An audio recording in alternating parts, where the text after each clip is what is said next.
Sorry, অনেকক্ষণ অপেক্ষা কর। আমি মিতা। আমি নীরব। Nice meeting you. বসুন না। Thank you. তো আপনি তো আমাকে দেখতে এসেছেন, এখন আমার ইন্টারভিউ হবে। আপনি ঝটপট আপনার কোয়েশ্চেনগুলো করে ফেলুন, আমি ঝটপট আমার উত্তর দিয়ে দিচ্ছি। আবার অ্যাকচুয়ালি আপনাকে প্রশ্ন করার কিছু নেই, ইন্টারভিউ নেওয়ার কিছু নেই। আপনার যদি আমাকে কোনো প্রশ্ন করার থাকে আপনি করবেন। দুটো কথা বলার পরই আপনার কথা বলা শেষ, তার মানে আমি কি বুঝে নেব আপনার মেয়ে পছন্দ হয়নি? বিপরীতটাও তো হতে পারে। দেখেন, আপনি অনেক স্মার্ট ইন্টেলিজেন্ট একটা মেয়ে, আপনাকে অপছন্দ করার কোনো রিজন আমার কাছে। ইন্টেলিজেন্ট সেটা আমি মেনে নিলাম, কিন্তু স্মার্ট এটা একটু বেশি হয়ে গেল না? দেখেন, আমার দৃষ্টিতে আপনাকে স্মার্ট মনে হয়েছে তাই বলেছি। এখন আপনাকে আমি তো মিথ্যা কথা বলতে পারবো না। আমাকে দেখলেন ঠিক আছে, এখন আমার বাড়ির চারপাশটা দেখবেন না? মানে আমাদের পরিবেশটা কেমন বাড়ির সেটা একটু দেখবেন না? চারপাশ দেখবো, আই থিঙ্ক তার কোনো প্রয়োজন নেই। আপনার কাছে প্রয়োজন না থাকলেও আমার কাছে প্রয়োজন আছে। আমি কিন্তু অবশ্যই আপনাদের বাড়িতে যাব এবং আপনাদের বাড়ির পরিবেশটা একটু দেখে আসতে চাই। অফকোর্স দেখবেন, কোনো অসুবিধা নেই। আপনি কবে আসবেন সেটা বলুন। আমি আব্বুর সাথে কথা বলে আপনাকে ডেট জানিয়ে দেবো। চুল পড়া অনেক কমে গেছে। থ্যাংক ইউ মা। চুলের ভিটামিন জুই মাল্টিভিটামিন কোকোনাট অয়েল। ঠিক আছে, তবে আমার বিষয়ে যদি আপনার কোনো কিছু জানার থাকে আপনি এখনই বলতে পারেন।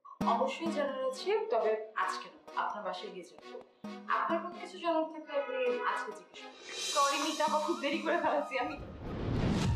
হ্যাঁ, আপনারে কেমন চেনা চেনা লাগতেছে? শোন, উনি হচ্ছে নীরব, উনি আমাকে দেখতে এসেছেন। আর তুমি একদম দেরি করবে, ঠিক আছে? এক্সকিউজ মি, আবার একটু দেরি হয়ে যাচ্ছে, আমি এখন তাহলে আসছি। আসবেন মানে? এত তাড়াতাড়ি মেয়ে দেখা হয়ে গেল? আপনার জন্য তো অনেক আয়োজন আছে, তাই না? একসাথে খাওয়া দাওয়া করব, গল্প গুজব করব, তারপর আপনি যাবেন। এক্স্যাক্টলি, কুসুমের সাথে আমিও একমত। একসাথে বসে খাওয়া দাওয়া করবেন, তারপর যাবেন। আমি বললাম তো, আমার একটু জরুরি কাজ আছে, আমার যেতে প্লিজ।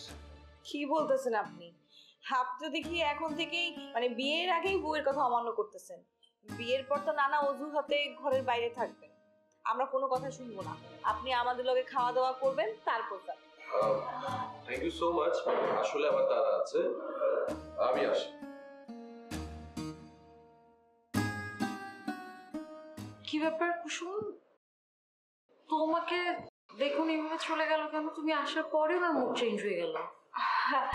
ওই মিতাপা, আমার মনে হয় কি আমি তো অনেক ঠাস ঠাস কথা বলি, হয়তো তুমি ওরকম কিছু বলো নাই এই কারণে।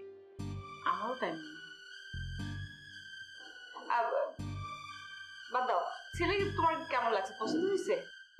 ছেলে তো ভালো, কিন্তু পছন্দ করে আমি কি করবো? আমি তো বিয়ে করবো। কে? তোমরা একটু রাজাকে ঠিক করে আমার কাছে পাঠিয়ে দাও না প্লিজ। মিতাপা, রাজা ভাইরে ছাড়ো, এসব কথা ভুলে যাও, তুমি জীবনে আগায় যাও।